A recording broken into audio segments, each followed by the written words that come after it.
Hello everybody and welcome back to On Point HQ. I hope everyone is doing very well and had a good weekend thus far.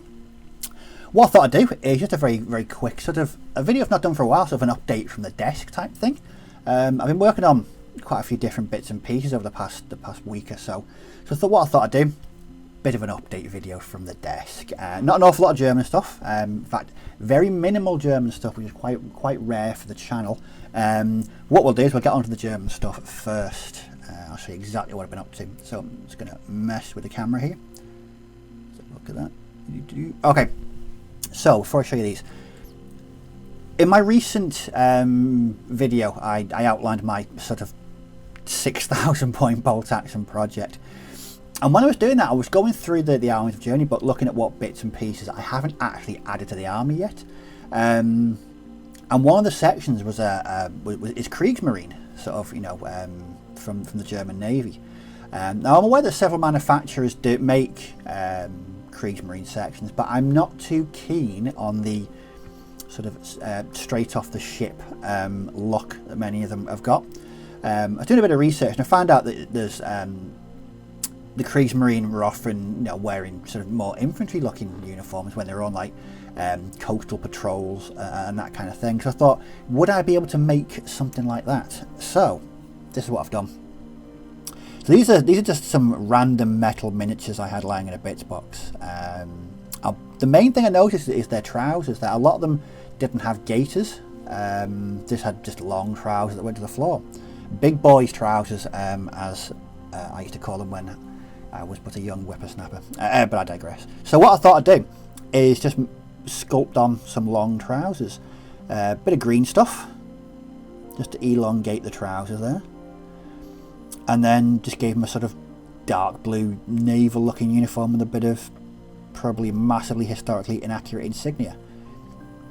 These are more test sort of proof of concept figures really. This one here is actually he's an SS trooper from the SS cavalry box. He's been given a regular plastic head, and again just used green stuff to sculpt on some longer trousers over his boots. So they were more sort of concept pieces more than anything, just to see if they'd work. And you know what, I'm actually quite happy. I mean, they're not historically accurate, let's dispel that myth straight away. But they'd do a job from 3 feet away, you know, possibly like Kriegsmarine, and it would allow me to add another section. So these are a couple more. So that's one that's just been green stuff trousers on there. Again, very rough at the moment. I've got no idea what manufacturer these figures come from.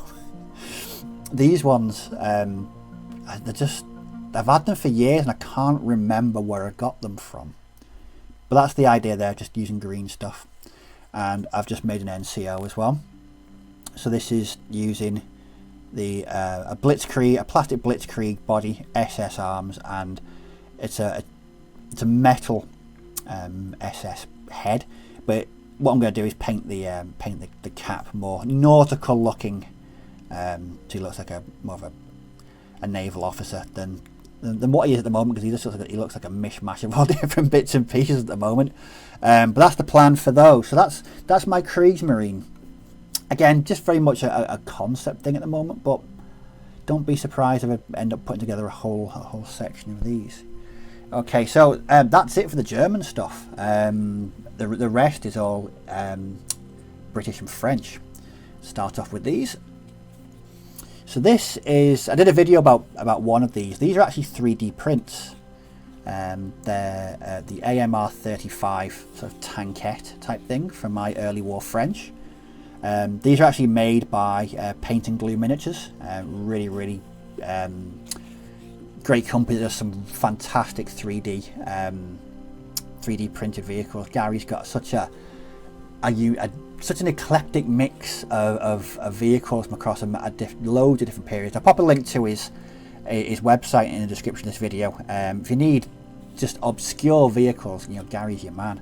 But these are the very first 3D printed vehicles I've ever worked on. And again, these are another addition to my my early war French, so it's a platoon or a squadron of AMR 35s. Very, very nice sculpt, really easy to put together, and they painted up really well. I did enjoy painting these. I've gone for the 3-tone French camouflage scheme there.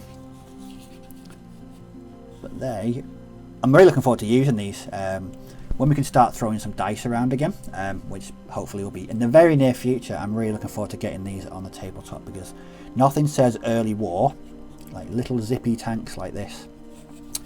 Speaking of French, if you saw my video 2 videos back about the 1,000-point French army, you would have seen this unit half painted, and I was ashamed of showing unpainted metal figures on the channel. But here we go. That's the entire section has been finished now. So there we go. That's a section of Senegalese troops. Really lovely miniatures. These they're all, again, like the French range. They're quite old, but these were really nice to work on. Just a thank you, or a shout out to Leslie, who's a viewer of the channel and also the podcast on every Monday. And he asked initially why the headgear was so dark. And you know what? I went back and looked and thought, yeah, they were a bit dark. So what I've done, I've just given them all a brighter hat, a brighter red hat. Not overly bright, but they just look too dark on the original figures. But they are my finished Senegalese colonial troops. Speaking of the French, here we have, again, more metal, unpainted metal. Just more of an update. I'm actually really close to finishing the French project. Everything that I've got, so I'm on to my last 10 figures. It's going to be the infantry section, and then that will be the entire thing finished until next year, and I can add some more to it. Now this piece here, this was featured in the video about the 1,000-point army, but I just thought I'd show it in a bit more detail. It's a 75mm artillery piece. I've got 2 of these for my French, because you get one for free as part of the army list. Woohoo! As you can see, I've gone a bit overboard with the basing again, because the other one's mounted on the same size base.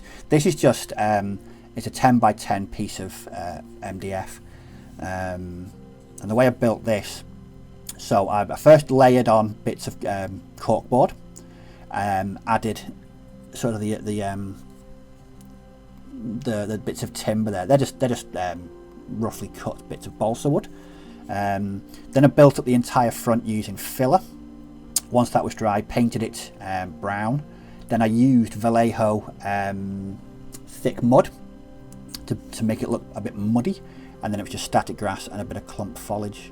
And then my standard go-to these days, weathering pigments, just to give the whole piece a bit of dustiness, as you can see in the wheels there and on the boards.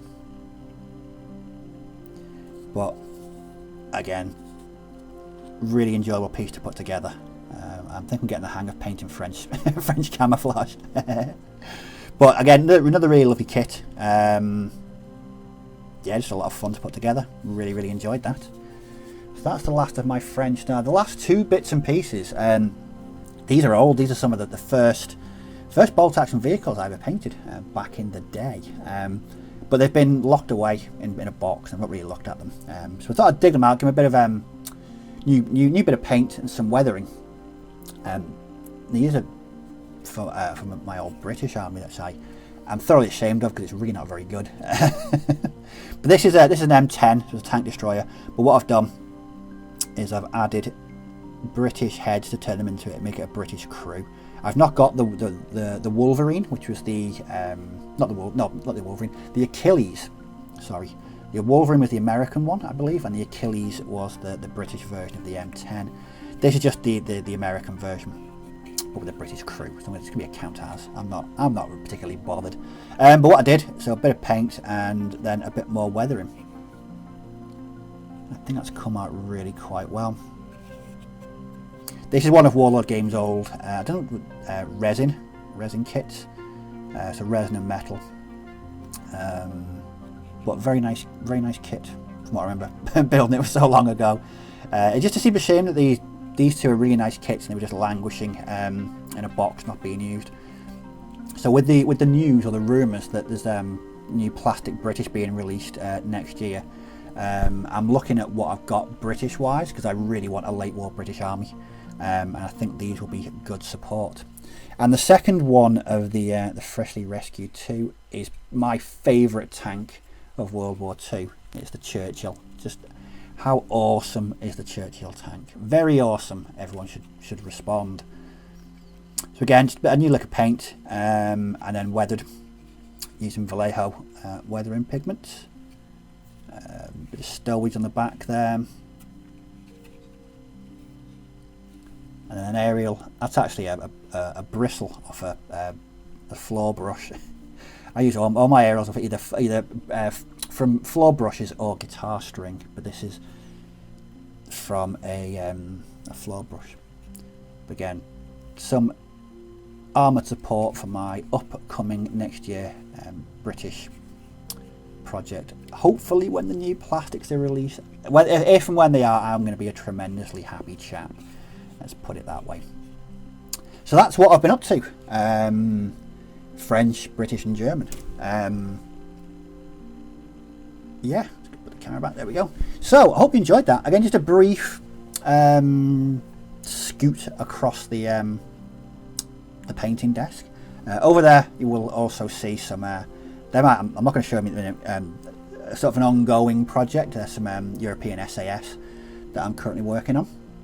Again, from the old British Army project, they've been rescued as well. But that's what I've been working on recently. Another thing I was going to say, oh yes, on the back of that, the previous video I made about the 6,000 point bolt action German army. If people want to see sort of close up pit, because I appreciate that in that video, it's just kind of a broad overview of what I've completed. If people want to see individual sections and units, just let me know, and what I'll do is I'll put together a sort of montage video of just photographs of the individual bits and pieces that comprise the army. If you've got any suggestions for that, just leave them in the comment section below. I appreciate anyone's help. I hope you enjoyed that video. Like I said, just a very brief update of what I've been up to. If you've got any comments or questions about these or bolt action or gaming in general, just leave them down below in the comment section, and I'll certainly respond to all comments and questions. But as always, thanks for watching. Do take care. May your dice roll well, and I'll catch you all in the next video. So bye bye for now.